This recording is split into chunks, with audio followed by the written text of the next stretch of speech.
In quieter times, our community thrives by creating incredible models, renders, spectacular fan art that the whole community can relate with. Oh, go away, what is that? Anyway, back in March, I started a $100 Easter egg art competition, and we're going to go through all the entries today, explaining what the other judges and I thought before the winner is revealed. Welcome back to Kweebec Corner. My name is Connor, and today on Hytale News and Community Updates, we leave the news behind for a little while to focus mainly on the people who are fueling the fires of the game. The people so dedicated and passionate about the races of Orbis that they'd go so far as to create amazing renders, models, and paintings before the game's even launched.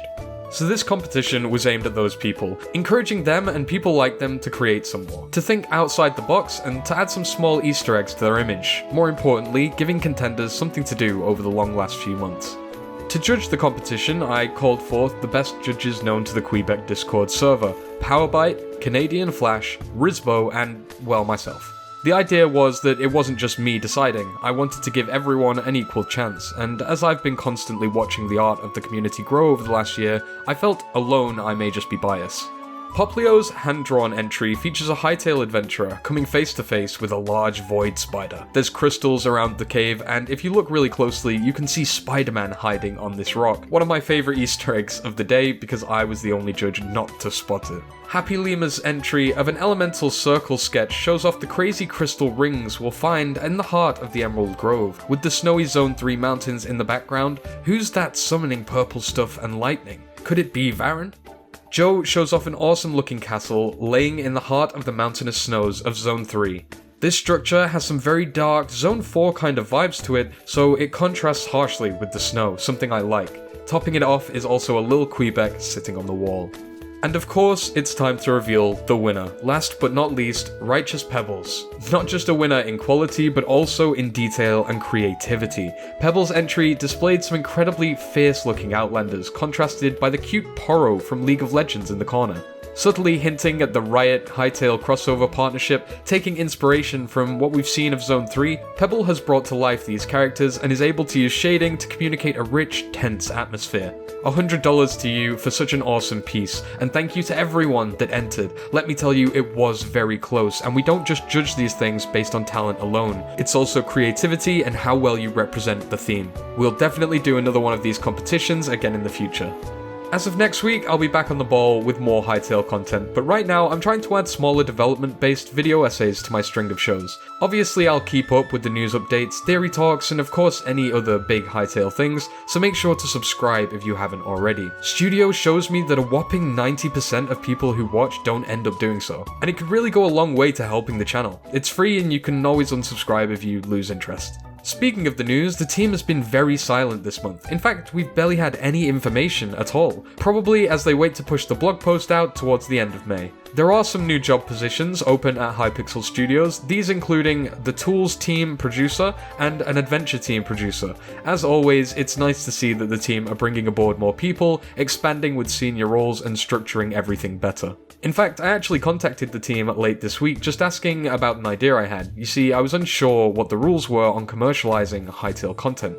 We know we'll be able to do it in-game, but I wasn't sure if we were able to monetize anything outside of game, like merch for example, which I've been asked about more than a few times by you guys and is something a lot of creators consider eventually. Chris commented that while people are free to use the Hytale IP such as logos, images, characters and names etc. in non-commercial fan works, for legality reasons they can't support any other form of commercial use. As stated when the game was announced, a policy will be in place at launch to help users monetize Hytale content and services in-game, but this won't apply to other kinds of merch. So in light of this, rather than sit on a really fun idea I had because I can't sell it, which is just really dull, I've decided to share it.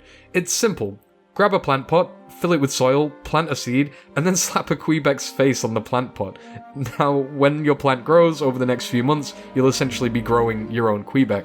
You could even put a seedling, Kweebec, or Elder on the either side, so you could switch between the phases as the plant grows. A lot more people are stuck inside right now, and gardening has had a huge surge, so why not? I'd love to see your efforts at trying this, and I'm sure the Hytale team would find it pretty uplifting too. Now, as usual, let's spend a little while showcasing some of the great artists from around the community. You can find everyone's Twitter handle in the description below. Please go and show your support.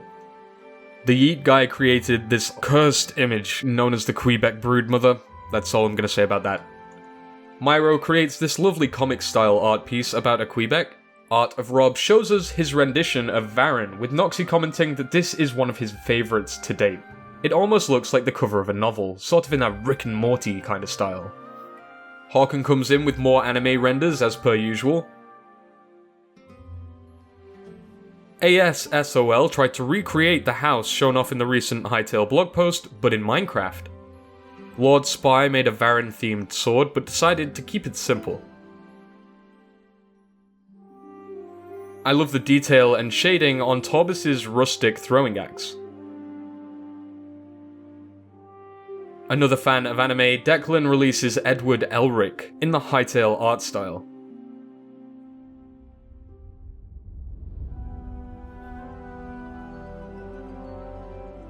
Continuing with the anime theme, Lipe introduces Ace from One Piece.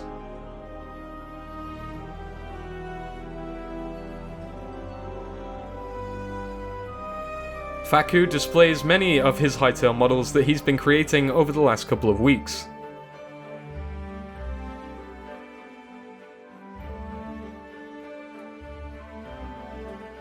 SMBM creates a scythe in Blender, which I think looks pretty cool. Chenmu created an unofficial logo revamp for Hytale BBS China.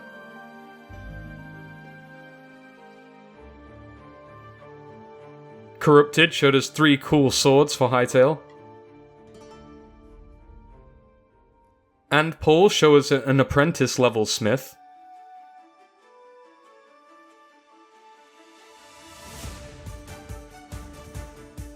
Art of Rob returns with another image of a Kweebec.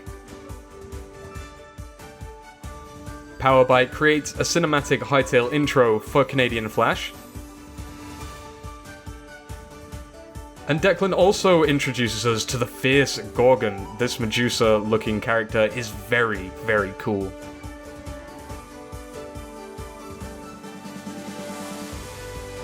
Penguin Animation shows us, this.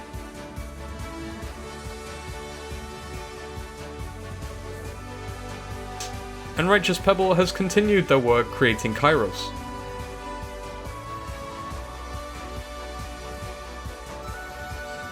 Then the Yeet guy made this. I don't know why. I don't know why he's still doing this. Lederan is getting a feel for the Fence Stalkers by sketching a character profile for them, and they're oddly cute, apparently. Dairy Panda joins us once again, showing us a bubblegum-themed Kweebec. SMBM returns, creating the Yeet guys brood mode. Why? Why are you guys doing this? Why are you doing this? And last, but most certainly not least, Jimtail steps in with his undead chick concept, based loosely off the undead chicken that we've seen in the blog posts. Very cool indeed. Finally, I just wanted to announce that I've secured a 600-slot Minecraft server to host community events and do random fun things like streams and challenges. I'll be opening that soon, so if you want to be around on day one, then make sure to join the Kweebec Corner Discord server, where we'll make a nice little event out of it in the coming weeks. You can also follow me at Kweebec Corner on Twitter, and thank you as always for watching Kweebec Corner. Stay safe and keep free.